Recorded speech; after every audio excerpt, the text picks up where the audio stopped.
I'm excited about the movie. Thank you, Tito Boy. Thank you. After all these years, ito, papalabas na namin. Kasi ginawa pa namin ito noong 2021, yeah. So we're very excited to share it to everyone. And of course, we're very nervous. And, you know, but by the end of the day, finally, it's out. I know. Hindi ko pa po napapanood ang pelikula, pero kung ang basehan po ay trailer ng After All, You Got Me by the Neck. Oh my gosh. Totoo yun. Doon pa lang, you know, like for example, Beauty, you have a line there that, ganda, you are my sunrise, I am your sunset. Yeah. Sa konteksto ng pelikula, ano ang ibig sabihin nun? Oh my gosh. That's so hard. You are my sunrise. Like, for me, like, sunrise is like hope. Sunset is also like sad because parang, by the end of the day, will you be still there for me or will you be gone? Parang something like that for me, Tito Boy. Ang lalim naman nun. Sana nandyan pa kita paggising the next day sunrise. Yun yung konteksto sa akin sa pelikula. Ikaw, anong masasabi mo? Sinagot, ganito. Sinagot mo yun in the film? Actually, hindi. Kasi yun yung katagana binibitawan niya sa akin. Ganda ng mga linya. Pero para sa'yo, anong dating ng linyang yun? Para sa akin, kasi hindi naman pwedeng magkasama yung buwan at araw palagi. Kumbaga, kung magsasama man sila, it's very beautiful. Nag-aabot sila, and that's the most magical hour. Yes. Right. Yung nag-abot na silang dalawa. I know. Para sa akin, parang yung nangyari yung sa character naming dalawa, it's a magic na hindi namin maipaliwanag parehas. Na nararamdaman namin yung same frequency, same wavelength, at yung pagmamahal namin sa isa't isa. Yan nga siguro ang pagmamahal. That's probably what love is all about. Diba? The only thing that can outlast time is love. Love. Yes. Sabi ng trailer ng pelikula. Naniniwala ka, Kelvin? Naniniwala ako.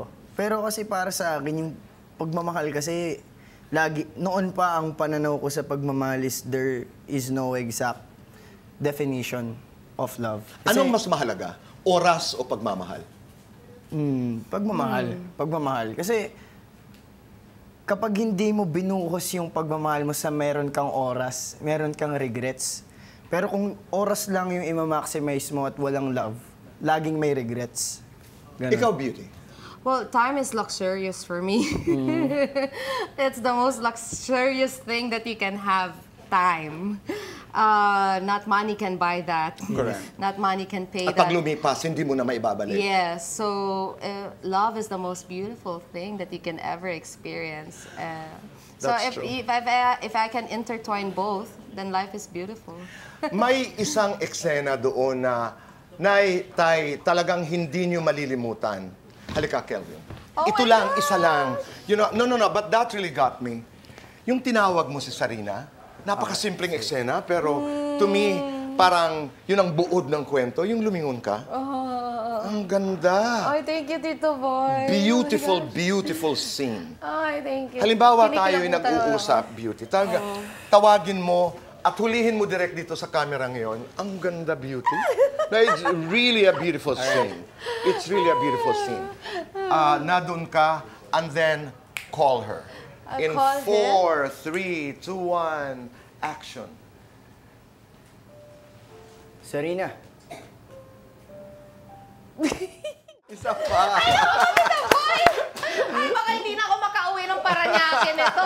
Yay, ginoo ko. Magpo-promo lang naman ako ng pelikula. Ang dami ko na in-explain. Isa lang, isa Baka lang. magagalit si Tolome. Teka Alam mo, lang.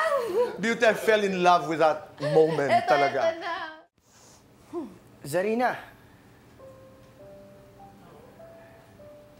Ang ganda. Alam mo kung bakit, Beauty? That particular lingon, yung lingon mong yan, di ko alam. Sabi ko, masaya siya? Iiyak ba siya? Saan papunta ito? Thank you, Kelvin. Ganda. Tito Boy. Alam mo, to me, that's the importance of trailers and even movies.